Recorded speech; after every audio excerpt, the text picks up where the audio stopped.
Now next topic is population interaction in chapter organism and population.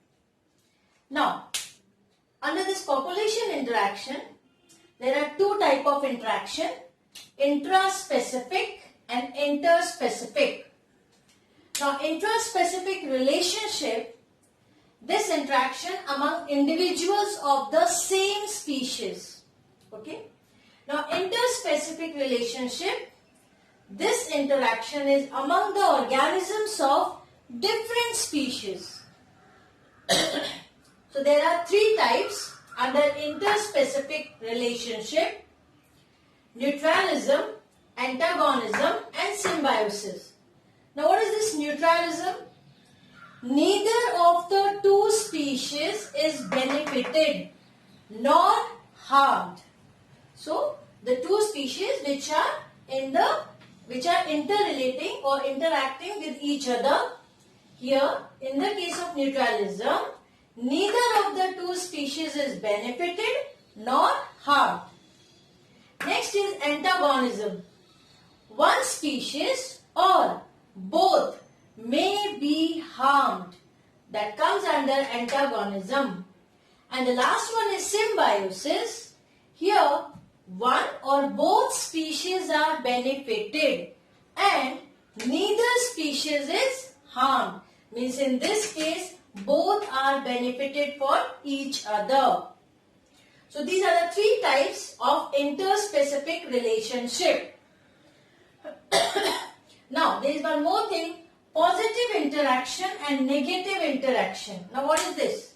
Positive means when no organism in relation is harmed, or one or both may be benefited. So no one is harmed and they are benefited. That comes under positive interaction. In the case of negative interaction, one or both interacting organisms are affected, okay, are harmed. So that is the negative interaction. Now types of interactions here, mutualism. Okay. Now what is this? Mutual beneficial relationship between individuals of two different species where none are capable of living separately. Means they need each other to survive. Association is obligatory. They can't survive without the other one. Here the examples are, the best example is lichen. Association of algae and fungi.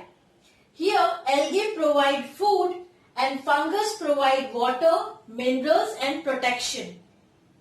So both are benefited. Now mycorrhiza, next example.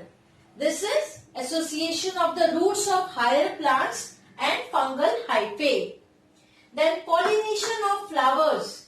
Here what happened? Bees, butterflies, they help in pollination.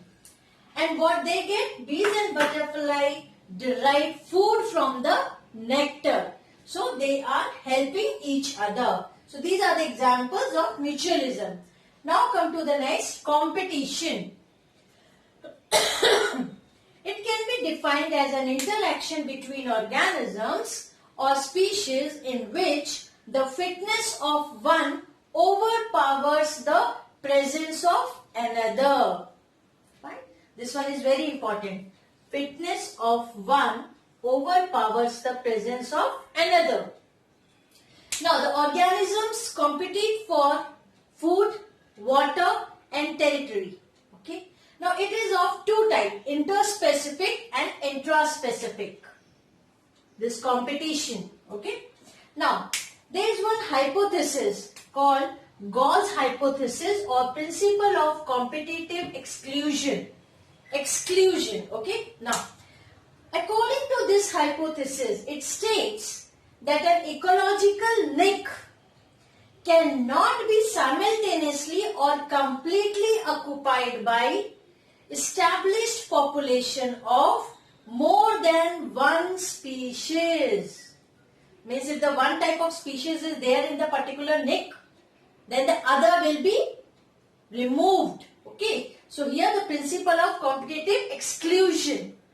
Fine. So once again it states that ecological neck cannot be simultaneously all and completely occupied by established population of more than one species.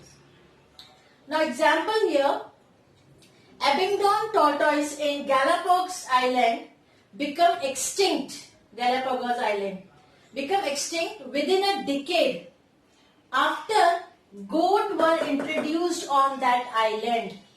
So they overpowered the presence of these tortoise. Fine. Now here, this one regarding the Gauss hypothesis. Now one more is there, resource partitioning. Now what is this? Species facing competition might evolve mechanism that promote coexistence rather than exclusion. In this case, exclusion is there. But in this case, the competition, because of the competition, now here they develop one type of mechanism and they coexist together in a particular niche. So that is a resource partitioning. Fine. Now this is all about the competition. Now come to the next, parasitism. So it is one-sided relationship for the parasite which always get benefits from the host. There are types of that, endoparasite, ectoparasite and brood parasitism. Now endoparasites means here the parasite live inside the body of the host. Ectoparasite that live on the surface of the body of host. Now brood parasitism, especially in birds, is fascinating example of parasitism in which parasite lay eggs in the host of nest, in the nest of host, okay, and let the host incubate them. Fine. Example is laying eggs by quail in the crow's nest. So this is the best example of brood parasitism. Now come to the next is predation. Now what is this? A typical predator is a free living organism that catches or kills individual of other species.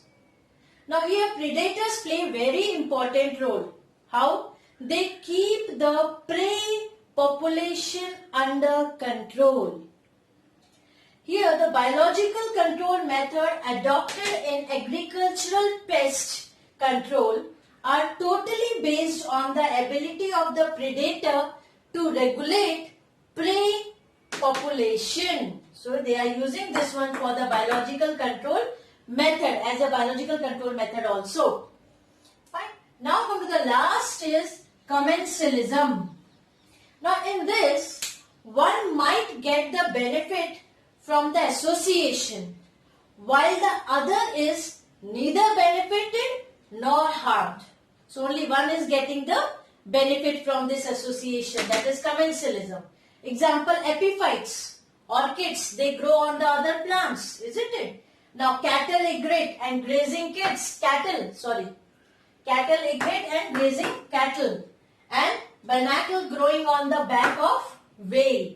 So these are the examples that comes under commensalism. Now in this way, this chapter is over. This is the last topic, population interaction. Please have a look of this. Thank you.